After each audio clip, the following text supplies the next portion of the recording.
In this episode, I speak with Michelle Redfern to get some executive insights on the CEO's perspective on HR. It's time to put my big girl pants on and see how we can level up.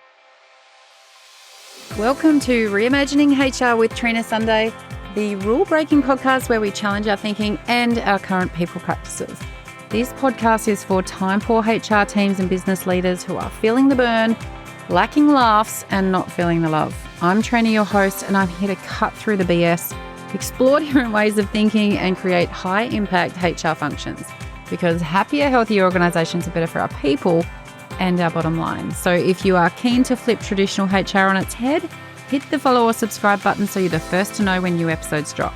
I'm here to help and also to shake things up. So let's get started. Welcome. I'm joined today by Michelle Redfern. She's absolutely fearless in her pursuit of what sets her soul on fire, which is closing the global leadership gender gap in business and sport. She's a trusted advisor to board CEOs and leaders worldwide who are serious about creating diverse, equitable and inclusive workplaces where women and other underrepresented people can reach their full potential. How good's that? And it's in that trusted advisor to board CEOs and leaders that Michelle's got some really unique executive insights into perceptions of HR from the outside. So let's dive in. Welcome, Michelle. Hello, Trina. Very nice to be here. I am super keen to have this conversation. We've known each other now for quite a while, colleagues, now less to be friends. Well, from my side, not sure about your side.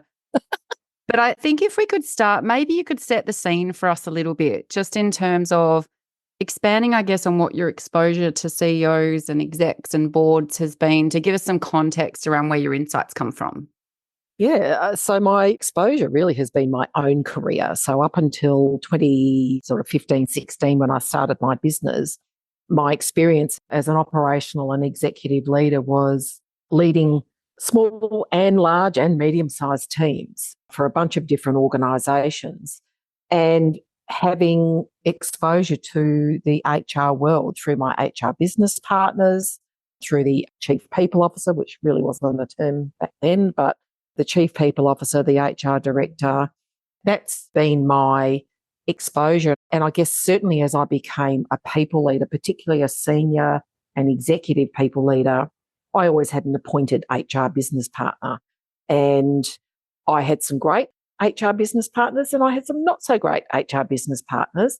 And I also had colleagues who had very formed views about the role of HR in the business, which I found interesting at the time. And I've used those insights to inform the way I do work, the way I do my business now.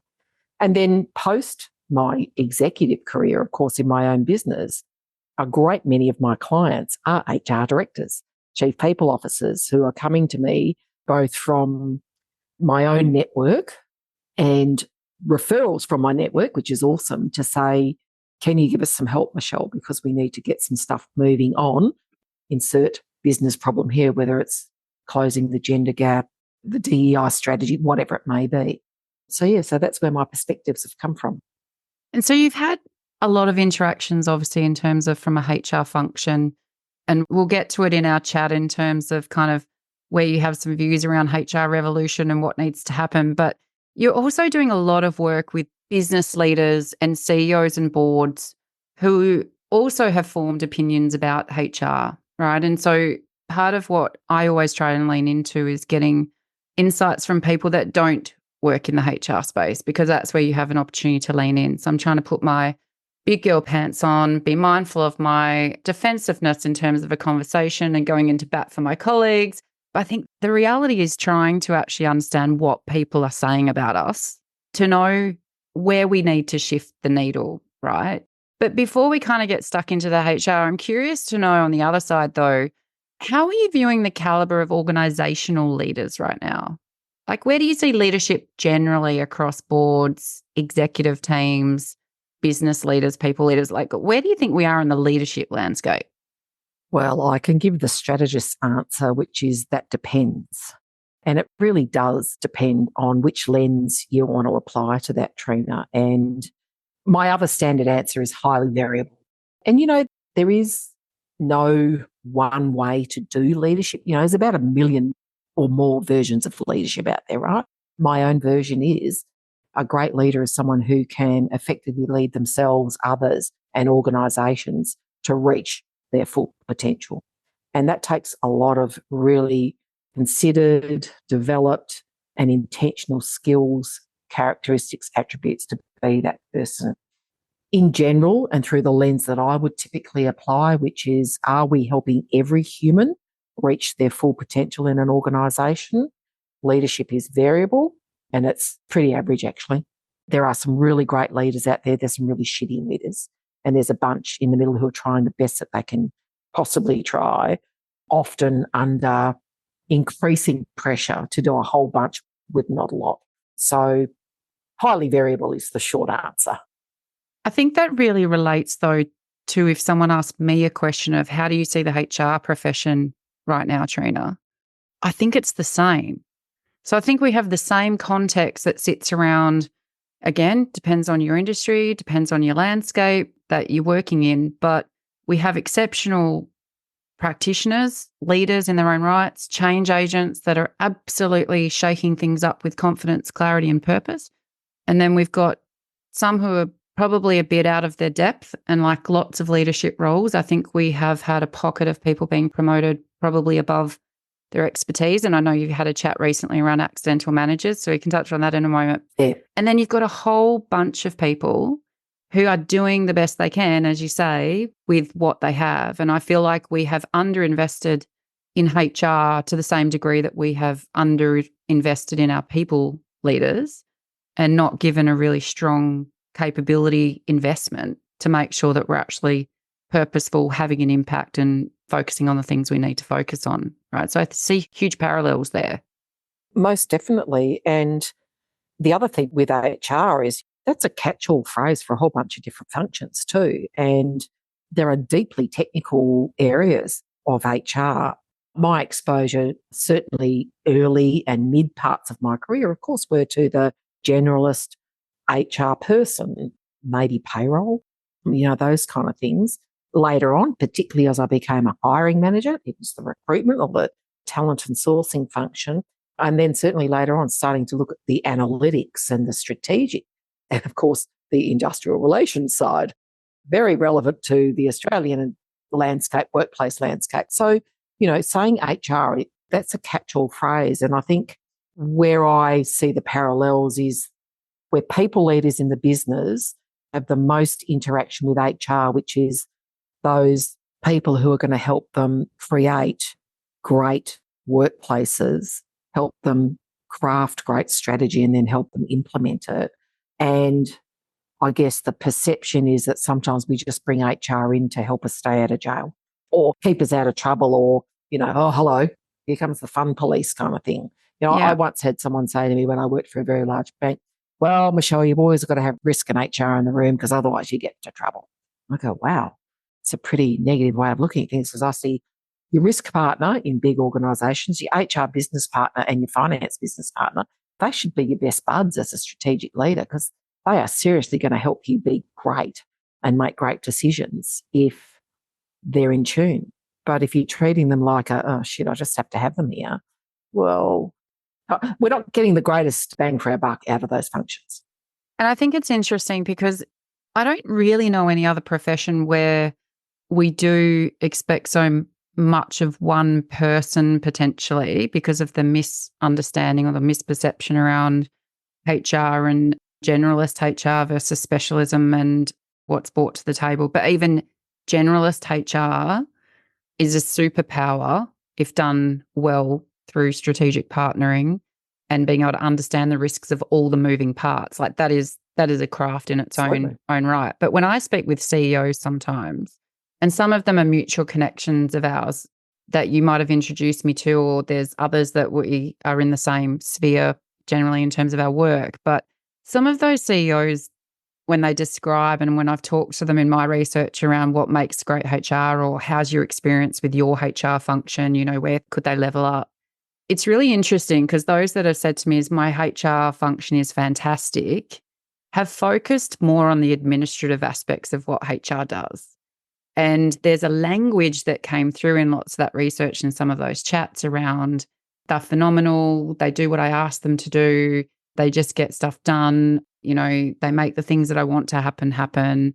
And me sitting there kind of tuned in culturally as well and to behavioral kind of sciences, I'm sitting there going, so you're happy with them because they're people pleasers and they're doing what you like. They were, for some that were super happy, that they were not thriving in the challenge of debate or problem solving or some of the solution stuff. So it was quite interesting. And then when I look at where we really want to lean in terms of culture change or looking at appropriateness of behavior or diversity, equity and inclusion, which obviously for you as a leader in that space, there's less understanding, I think, around what HR brings to the table in those areas of specialty.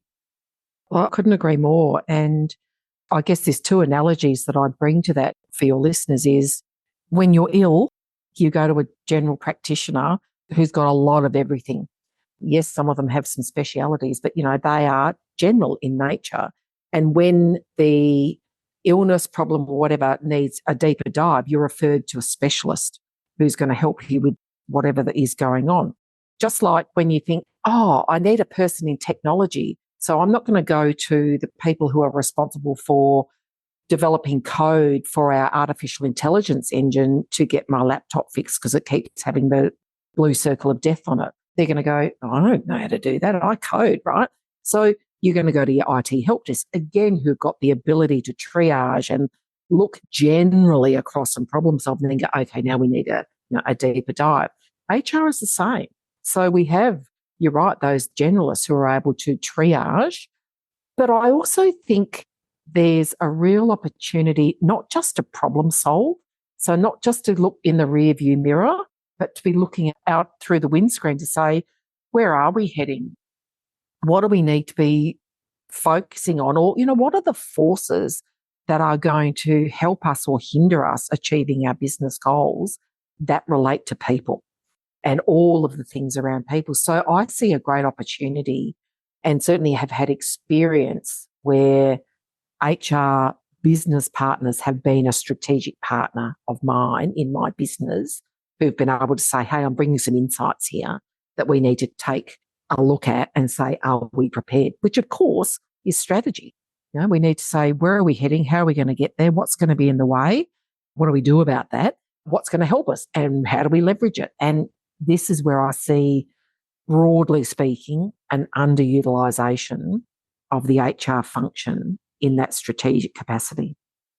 And when exec and boards are sitting around having their strategic conversations, let's roll with that. That's what they're doing most of the time. Let's go with that. When HR's not in the room, have you been in the room for conversations with execs and boards when you're trying to drive a strategy for them and with them, and HR's not in the room? Talk me through what you hear. I'm ready. I'm braced. I would love to know your insights into what some of the conversation is when you're not there, because for me, that's what stands up as the most telling to be able to lean into. So I've been fortunate enough to be on a number of boards. And look, I'm always, given who I am and where I've come from, going to bring that lens around people, equity, etc. anyway. But when HR's not in the room, what I see is that people may not be put first. And in fact, they may be we'll get to the people agenda item if we can get to it, if there's time, because we've actually got some pretty big fish to fry here. Insert business, problem or opportunity, 1, 2, 3 or 4. So the behaviour that I see, Trina, is that if there's not a person who's flying the people flag in and around those tables, people is unlikely to be prioritised. So it's likely to be, we'll get to it if we can, nice to have, not must have. So that's a very general observation. I also see decisions being made in general to say, well, actually, we better get HR to run their eyes over that after we've made the decision to make sure that we're okay. And those are, again, it's a rear view mirror kind of thing rather than helping shape. And I also see it as a fairly ineffective use of time because it's double handling. And I suppose the other thing that I hear and see at all levels of business is the one about the fun police. Oh, well, we can't do that because, of course, HR will come down on us like a ton of bricks. And I think, really? We don't have a code of conduct. We don't have equal employment. opportunity. We don't have a respect statement. Just got off a meeting with a D&I council that I'm a member of, and talked about the importance of respect in an organisation. And it's been led by the CEO. So if we don't have that mindset that our HR people are part of the strategic planning as well as the implementation of, it's often an afterthought, keep us out of trouble, crumbs, well, we better not do that or we will be in trouble. So those are the things that I've seen, generally speaking. And I think it comes up a lot, and there's a lot to unpack in that, right? Firstly, some of the HR people I've hung out with are some of the funnest people I've ever had in my life. So it's quite interesting. Same. So it's so interesting that the brand can be so different from what's in the middle. And part of my personal opinion for that is that there is a different account often that HR are held to in terms of whether this is right or wrong, in terms of behavior and how we can or can't show up, and that we have to be this blessed example of like sainthood or something. And so there's, in different audiences, there's probably a tapering down, right? And that's probably where I've shown up a bit as the non-corporate. And I even did a CEO interview last week and I turned up in jeans. And I know when they bring all of those photos and images together of all of the CEOs, I guarantee I'll be the only one in jeans. But it was kind of like there's a relatability, I think, that gets lost, where the further we go into a hard process, because HR gets involved in some hard things around discipline or performance management, or, you know, things which often managers are just not taking accountability for. But like in those spaces, if behaviorally we do the wrong thing at the Christmas party, there's no grace, right? Like there's things that I've seen in my early career where it was kind of like, I was in one organization and let's just say the behavior of the CEO after probably I'd say about 10 wines was far more inappropriate than the joke I heard a HR person tell. And I can tell you where there was recourse and where there was not. And it's just interesting. But I think we also kind of come to that space where it's why HR people bang on so much around having a seat at the table, right? Because we know that you need the people insights in the decision making to have informed decisions that are going to work for the business. But part of the challenge is getting a seat at the table or being involved in those business conversations early. We have to contribute to a business conversation.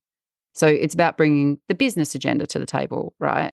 And it's one of the things that really resonated when I read your book, The Leadership Compass, right? And you've done a lot of work in this space. But there's so many parallels that I've seen in that as well, around the fact that, you know, while it's written as the ultimate guide for women in terms of reaching their full potential, I think around the fact that the bulk and the majority of leaders in the people culture HR space are also women, unless you've come up in a very masculine organisation that insists that ER people are your chief people officer. But I'm keen to hear from you how you explain kind of what you've unpacked in the Leadership Compass, because I think there's some of the business aspects that are in there I think are probably addressed in terms of some of your takeaways. So I guess at the core of this is what you said around the business conversations and the perceptions that I have either heard expressed or come out in the behaviour have been around, well, HR don't get my business. They don't understand what it's like for me to run this business. And I actually did 2 polls on LinkedIn a while back now. One was, hey, HR people, what do you want your business leaders to do more of? And the overwhelming response was, please invest in people, leader, training. That was overwhelmingly the number one. When I asked, hey, executives, what would you like your HR department to do more of? Overwhelmingly, the response was be more strategic. Now, you know, I got a bit of a problem with be more strategic because it's one of those bits of bullshit advice that women often get. You've just got to be more strategic. And I go, well, what does that really mean? Which is why in the book, I wanted to be very practical and say, when you hear this, this is what you've got to do. So what does it mean to be more strategic? How do I overcome that perception that I don't get the business? I've just got my little HR patch and that's all I'm worrying about. I've got to know the business, which means I've got to know how we make money, how we make profit, who our customers are, and then how my function fits in to the organisation meeting its strategic and financial goals. And using the HR business partners, the best HR business partners that I've had have been the ones who really get my business.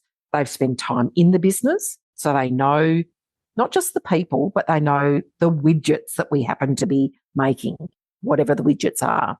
They know the customers, because those are all forces that are going to impact the people being successful in terms of, and then the organisation being successful. So for HR people, having a really good command of and being known as having a good command of business intelligence, so business, strategic and financial acumen. Yes, you've got your domain expertise, obviously, and that's super important. And again, if I want to use the analogy of the IT folks, we often have, particularly in bigger businesses, we have the glue people who are able to translate the hardcore IT language, the hardcore business language, and bring the two parties together. And when I've had HR business partners who've been able to do that, that's been brilliant. And it does mean those skills are super important for HR BPs or the HR community to know. How does our business run and what's my role in making it successful? So it's an enablement role, but it has to go beyond pure domain expertise. So I do a lot of work with HR leaders, and I have coaching clients in terms of, how we level up, and I do that one-on-one. I do it in groups, and it looks quite different depending on obviously the objectives and what people are trying to get out of it. But I will often have quite senior HR people say, I'm all over it. I've got such good business acumen. I know how to read the numbers. I know what the P&L is like. I know that if I come up with solution X, I can save the business $2 million a year. Awesome. But it is the connection between, though, the why, right? So what you're talking about in the acumen is that space of, it's not just then saving the money to reprioritize it back into the people agenda and people space. Where there's a boldness that I find where people actually do have the business acumen is when they talk to me around the fact that, so I figured out I could save the business $2 million. I took that into kind of back into the business conversation to say, hey, there's a $2 million saving here. What do we need to do across the business to maximize where we're heading with revenue, to whatever we're trying to do with market share, whatever we're trying to do in terms of the customer base, or, introduction of new products, like where do we need to best invest this money? That to me is where you see a separation, but it's also when you go into high performing team space, right? Where your primary team is your peers and not your functional team that you're leading underneath you, which is a massive shift in mindset for leaders. And so I do challenge HR around the fact that we say we're strategic because even if we're in the strategic planning session, I would say, because I facilitate a lot of that work as well, they're not always as strategic as the word might. Like dropping the word into a sentence doesn't make it strategic necessarily. And so I think there's a lot of learning to happen across all leadership around business acumen, strategic acumen, financial acumen. But I think for HR especially, it's a space that we haven't leaned into and immersed ourselves in enough. And there will be that hamster wheel though, right? Where it's like, we're too busy to be able to immerse ourselves in the business. It's like, well, you've got to find the time. We're too busy for networking. You've got to see the strategic advantage of building productive, proactive relationships before you need them, but not with an expectation you're going to get something out of it. It's like, absolutely, how can you give? How can you serve? And then that comes back to you. But I think what you talk about there that's missing often for women is probably what's stopping the advancement from a HR perspective as well. It's why we don't see many CHROs become CEOs. There's not many. That trajectory is coming more out of chief operations officers or CFOs. Yep. Because it's a numbers game. And part of the uncomfortable conversation I have with HR sometimes is, if you can't talk about the profit and how you're going to make the business money, then a lot of the time that's where the business value add stops. But therein is a challenge, right? Because there's been such a lack of investment, and this is where HR then comes up with invest more in your people leaders, I dare say, so that they can actually manage what they're meant to manage and we can get on with other stuff. But, technologically we haven't invested. We're not capitalizing on digitization. So we're still in an administrative vortex. And especially with AI, if we embrace that a little bit and look at how we are going to be the value add to make sure it's ethical there's a lot in that space, but I think it's holding back the careers of HR generally, not just women, but the fact that HR are not seen to have that strategic business financial acumen that you've called out as being missing. Yeah, I absolutely agree. And I think that the key point there, Trina, is yeah, I've got it. But who knows you've got it? How are you Yes. demonstrating you've got it? And you demonstrate it through your everyday actions, your recommendations, your decisions. And you're right, being ambitious for the business, because ambition is an awesome word that I want HR practitioners and women to embrace. Being ambitious for the business says, you know what? I can find that $2 million saving. I could recommend that I get a new HR management information system because I really like one. I'd love a new toy. Or I could say, you know what? I reckon we need to plough it into an acquisition because we know there's a company coming up that's really going to add to our growth trajectory. And you know what? I'd be really happy to help with the integration because I've got some expertise in that. That's the demonstration of, sure, there's going to be times where we go, you know what? We need the money, man. Like, give me the money for it because I've got an old Excel spreadsheet that's held together with a bit of sticky tape and, a couple of bits of string. I'd really like something a bit more up to date. That's a necessity. And we need to stay out of a compliance trouble. So we need to do that. But you know what? There's some other ways. So having it is one thing. And that's why I say having the skills, that gets you to the table, maybe demonstrating it. Are you known as an HR leader with really well-honed business intelligence? Are you the HR leader that I'm going to come to and say, please come with me because I need to transform the business and I cannot do it without you because you're going to help me put a whole bunch of different lenses over things. So that's really important. So learning the skills, you hit on one of my favourites, which is networking, learning the skills. So how am I talking about the value that my function brings to this organisation? Yes, I'm doing it with my networking. And no, that doesn't mean turning up at every wine and cheese event that's going on. It means networking across your company, networking across your industry, having those informational interviews and gleaning information from your stakeholders. Say, aha, this is what I'm hearing. This is how we can dial it up or dial it down. Here's the solution. So super important, super important. That's the question I'd like your listeners to ponder on. Am I known as a high-performing HR leader with exceptional BQ skills? I think BQ is just a great concept to be leaning into. Absolutely. And if not, why not? And because part of it, I think that we use our busyness as an excuse. And then, Trina, HR doesn't have a monopoly on that. No. I talk to busy women a lot every day and I go, please, I'm allergic to that word. And I do. I have an allergic reaction to the word busy because you know what? There might be the saying, I'll give the job to a busy person. But, when you see someone who's busy, you're thinking under the pump, out of control. Well, I won't get her to do anything because she's clearly under the pump and out of control.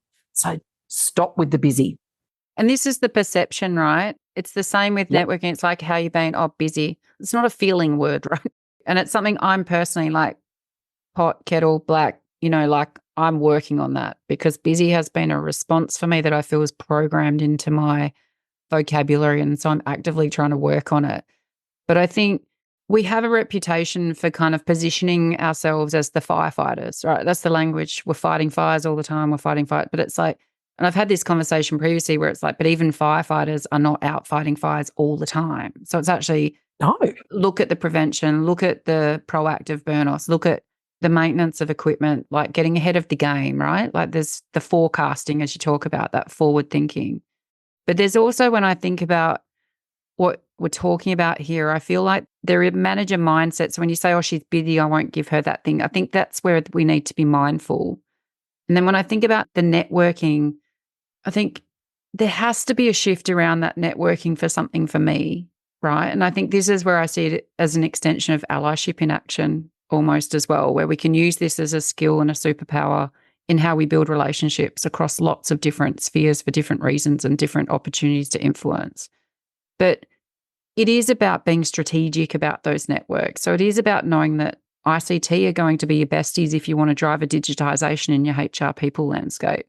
The CFO is fundamentally one of the most critical people because you know that they're going to get listened to around the table. And in terms of when I look at marketing and when I look at the synergies, if we had kind of external brand and employer brand in alignment and working in parallel, because often our employees are customers, what does that look like? So there's lots of opportunity there, right? But I think to your point, when you talk about, do people know that you have BQ, that you have the business skills, the business intelligence? I was just thinking and reflecting on kind of those principles of persuasion that Robert Cialdini, I've probably just butchered his name. Thank you, Australia, for butchering accents and languages. But, I think about that advocacy and the credibility and the fact that often you want others to advocate for you and your skills and your competence, not just for you to be saying it about yourself, right? And I think that's where, if you're not in the room at the time, if you have strategically networked and more people know what you bring to the table, they know how intelligent you are in terms of the conversations and where you have opportunities to add value. If other people are talking about you around the table, it actually has more impact than if you talk yourself, right? Oh, absolutely. And this is the definition of your brand, what people say about you when you're not in the room. And of course, sponsorship, because, there's this, you've got to get a sponsor. It's a bit of an amorphous kind of concept, but it's like, I want people to be my ally, not just my ally, active ally. I want someone to be in a room proactively talking about Trina Sunday and the way that she's transforming HR. That means I've got to know who you are. I've got to know what you bring. I've got to know how you show up. What can I trust you for? What can I depend on you for, Trina? And so we've got to be able to, number one, express that to our trusted mentors, people in our network, etc. And there's a little bit of, I think you hit the nail on the head. You're often networking, and generosity and reciprocity are a part of that. And we're often networking not with the view of an immediate return on that networking investment, but knowing somewhere down the track there's something going on. But part of that is also being able to demonstrate your accomplishments. And that's not necessarily saying, here's my laundry list of honours and awards I've got. You can do that if you want, but that's not what I'm talking about. It is about Trina shows up prepared to help me design my strategy, implement it. She's got really good cost-saving ideas. She's also contributed to growth. I can trust Trina to turn up and help me grow my business, help me move my business forward. Because then that person's going to be in that room going, well, we can't do the work without Trina. Why isn't she in this room here helping us shape our strategy? So it's the short game as well as the long game. And I suppose what I'm trying to say here is we do, as HR practitioners, I want you to talk about the value that you bring to the organisation in every possible way that you can. And as I said, it's about demonstrating it by making great suggestions. And I've got to say, sometimes you have to shoehorn your way into meetings, into forums, and just say, I need to be here. I've got great ideas. Here's what they are. And then also ask allies to be active allies for you. Michelle, I'm being you now. Michelle, I need to be in that meeting with that board next week. Get me in there. Of course, I didn't realise you weren't invited. I'm not invited. Right, leave it with me. People, I'm bringing Trina with me because we cannot make these decisions without her. Why am I doing that? Why am I putting my social and political capital on the line for you? Because I trust you, because I know you, I respect you and your work that you do. So we've really got to activate these networks and activate these allies within the business. And we do that through great work.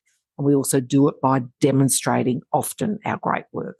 Yeah. And I think an extension of that is what you touched on earlier as well, though, about being clear on what that is. And so, yes, something I talk with clients about is you need to know what your superpowers are that you want people to know about. You need to know what it is that you bring and the problems that you can solve. And you need for people to know personally kind of why it fires you up or why it, lights you up in terms of kind of why you're passionate about being in the room for that conversation. Like when people have a clear and compelling understanding around what you bring, who you are, and why you want to show up, then it's not left for confusion, right? We say confused buyers never buy. Absolutely. It's the same in networking. Like if I go to networking things sometimes and I have people say, oh, Trina, I'd really like to talk with you. And the trainer in me is just kind of like, why? Yeah. And there's literally crickets. I'm not that rude when I say it, but it's kind of like when I go back to people and say, talk to me about what it is that you want us to talk about or how you think. And there's just, and sometimes from a business perspective, that can just be sometimes people don't know what it is they need, but they know that they need you. Yep. That's a flattering place in business to be. But that's where I work with my clients on that though. Like you've got to be clear in what the narrative is that you want it to be because you have a brand, whether you like it or not, and you either take control of it or you don't. And that requires deliberate intention. I feel like you've just espoused my Be Your Own CEO workshop because that's exactly what I say is you've got a brand whether you like it or not. Take control of it and you can rewire it. You can transform your brand. So if you know that people have got this impression of you and your function right now and you don't like that, well, number one, work out what it is because some people might not even know. And that's the first thing. How am I perceived by the most important stakeholders in my business? Go and find out.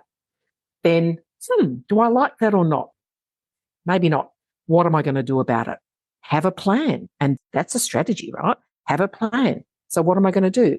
Every forum I go to, I'm going to make sure I have one value add statement to make. Now people are, well, how am I going to do that, Michelle? By being prepared, by knowing how the business runs. Prepare for that meeting. Know who's going to be in the meeting. Know what the agenda is going to be. Know exactly where you're going to make a statement and add value to it. Oh, well, how will I know that? Stop being bloody busy and spend some time preparing. Prior preparation prevents piss poor performance. Hello. That's what we've got to do. This is the really simple, actionable stuff that HR practitioners, no matter what their career stage is, can take. Prepare for every forum you're going into so that you can be not just a passive onlooker, but a strategic contributor to the outcomes that are desired from that forum. Absolutely. And I think from a brand perspective, I also am reflecting as you talk there on the fact that a lot of the time people only know you in the context they know you and what the work you're doing right now. And I've done this myself in terms of my rebrand and journey, right? There'll be listeners or people that have worked with me that might be listening to this episode and say, that's not how Trina was showing up when she was an in-house HR. At that time, that would be true in early career, right? But there's a growth and learning that happens from there's people that are listening and that have been reaching out to me that worked with me when I was in my 20s. I'm in my mid 40s, like I'm going to late 40s. Like there's a lot of runs on the board here. Like there's a lot of work that's been done. But it's interesting that people hang on to that view of you that they had at that time that they knew you. This is really interesting because we've just recorded an episode about being frozen in time. Oh, have you? This is really spooky. We are so connected. And you're so right. And I said, I was my first management gig, I was 22 years old. I thought I was a bloody rock star. And I made a retrospective apology to those people today. I did too, one of my earlier podcasts. I'm so sorry. I thought I was amazing. I was really quite shit. But you know what? There's a lot of water under the bridge since then, Trina. And humans evolve. Yep. We all evolve and grow and develop. So again, I think this is a really good point for your listeners. What's the file that people have on you in their head? And if it's from 10 years ago, 10 years ago, Michelle or Trina, that's not today. Update their filing system. Hey, did you know? Boom, boom, boom. It's so important that we remain relevant, contemporary, and this is where use the tools available to you. If you were looking at a pure branding marketing thing, you'd be saying, right, what would be my strategy? I've got to make sure that I'm seen in the markets that I'm playing in by my potential buyers really clearly for the value that I add. So I've got to show up where they are and use LinkedIn, use your internal forums. As I said, go to every forum prepared to demonstrate your expertise and the way you move the business forward. Yeah, I think it's really poignant as well what you say about understanding what the perceptions are. And you touched on some from inside the boardroom. And I know I listened to your Lead to Soar podcast and you did one recently around recruiting and the HR revolution for the modern executive. And I was triggered and put some things on LinkedIn around the fact because there were comments about HR being mean girls. And I think there's an element of this is where we have to lean in though, right? It's like, what is that perception and what is that thing that happened that time that has absolutely dominated someone's perception of you? And I can guarantee if you reflect on it, it'll be something where you made that person feel something. Most of the time, not positive. So, for example, where we have our internal clients that love on us in HR, it's because we've made them feel supported. We've set them up for success. We've made things feel more effortless. We have helped them solve problems. We have made them feel more comfortable in terms of and more equipped in terms of what they needed to do. So they felt we've given them confidence. Feeling words, right?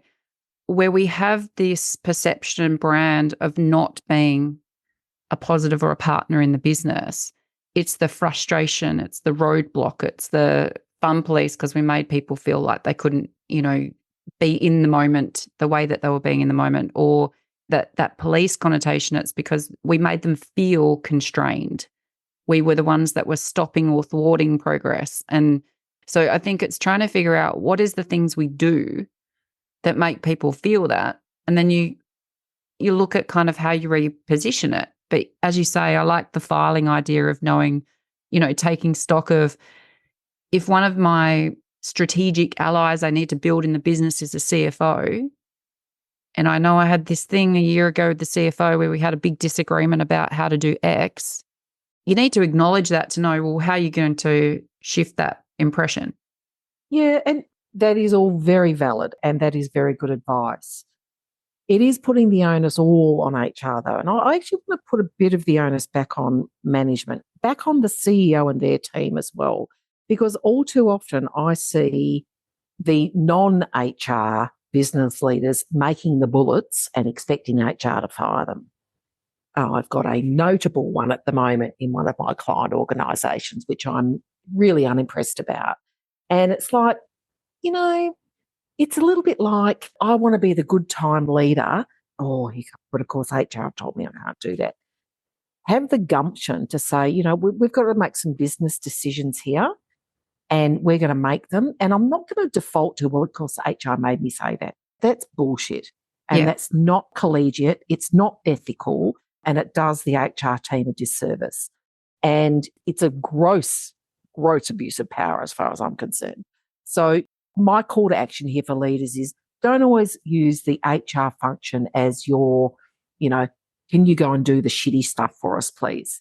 Because you know what? Being a leader is not a popularity contest. And if you try to please all of the people all the time, we know how that ends up.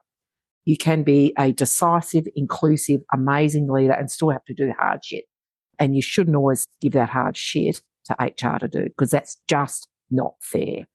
I understand, particularly from an IR and an ER perspective, that we have, particularly in Australia, we've got a bunch of, we've got a heavily regulated industrial relations system. It's complicated, no news to any of you, so that we need absolute expertise there. And we do need to make sure that we are lawful in the way that we run our businesses. But compliance is just one bit, right? Don't make everything about compliance. We've got hard things to do. Take ownership for it. Don't make it HR's problem. And that includes your performance conversations. Have them early, not later. Oh, my God. That's a whole nother podcast. Sorry. Yeah. But I think that the core of that, though, is where, and it's why I did start the conversation by exploring with you where you saw leaders. And it's why I started that conversation there, because I think that that's the reality in the backdrop that HR are trying to navigate, right? We are no different to anyone else trying to navigate a toxic culture. And so if we have a blame-oriented or an avoidant culture, or there's inertia and no decisions get made, or there's scapegoating that happens, HR wielding the axe on behalf of a gutless leader, HR are having to morph to survive in that environment as well. And then when we have leaders who are contributing to that culture, then it's a difficult space to be in. So I think you're absolutely right. It's not for HR to do all the heavy lifting, but I think we can't just leave it to others to fix it, though. So I think we're not necessarily the ones that are broken, similar to what we talk about with gender equity. It's the system that's broken. And I would agree that from a culture and leaders stepping up, I agree that that's where we've got the balance wrong. But I think if we leave it all to someone else, nothing's going to change. And that's where I don't think we've had enough deliberate intent to change things for the better for ourselves. Loving this chat, Michelle. One final question for you, if I may. What does reimagining HR look like to you? Well, I see, reimagining HR for me is it kind of captures what you've just said. And I actually had a very well formed answer, and now I've changed my mind what I'm going to say. I really want to see the business be reimagined, not just HR. And I think that there's such an opportunity for us as business leaders to be so much better and to move from, in some workplaces, early 19th century mindsets and practices. I want to watch people walk in the door. I want to see them, blah, blah. I want to see the entire business transform to say, you know what? How do we help people, teams, and the organisation reach its full potential? We've all got a role in that. So how does HR transform? I think there's a lot of letting go of perhaps the stuff that gave us a bit of comfort in years gone by, the transactional, compliance-driven stuff, because you know what's going to get automated anyway. I'm sorry, but what you're doing today, there's going to be some kind of computer doing it in the short term. So I'd like to see HR leaders go, how can I help the entire business transform? And that's a hard question to answer. So do I know what the immediate steps are? Absolutely not, because our velocity of change has never been so rapid and it's not slowing down. So business, unless you're running a warehouse full of robots, we've got people to manage. And people are messy and complicated and flawed and unreal and annoying and fabulous and every other describing word that you can possibly find. And as a bunch of leaders, HR, business leaders, people leaders, whatever we want to call ourselves, we all need to work together on making workplaces work. And I'd like to see HR be really bold about having those conversations. Now, there's going to be a whole bunch of things that need to go with that, including coming back to your very first question. How's leadership? Highly variable. We've got to narrow that variability. And I think HR's got a really big role to play in advocating for that, not doing it, because this is half the problem as well, Trina. The demands on people leaders are so high now that I think the HR business partners are picking up a lot of that slack. And that's why they're so busy. So that's what I'd like to see. I'd like to see the entire business transform and HR be a part of that transformation. Love it. Thanks, Michelle. Appreciate your time. Chat soon. Thanks, Trina.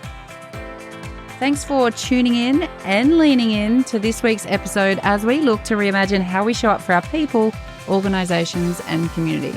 Reach out to us via our website at reimaginehr.com.au with your HR horror stories or suggestions of people you'd love to hear from or topics you want to explore. It's all about people, purpose and impact, and we are here for all of it. Until next time, take care, team.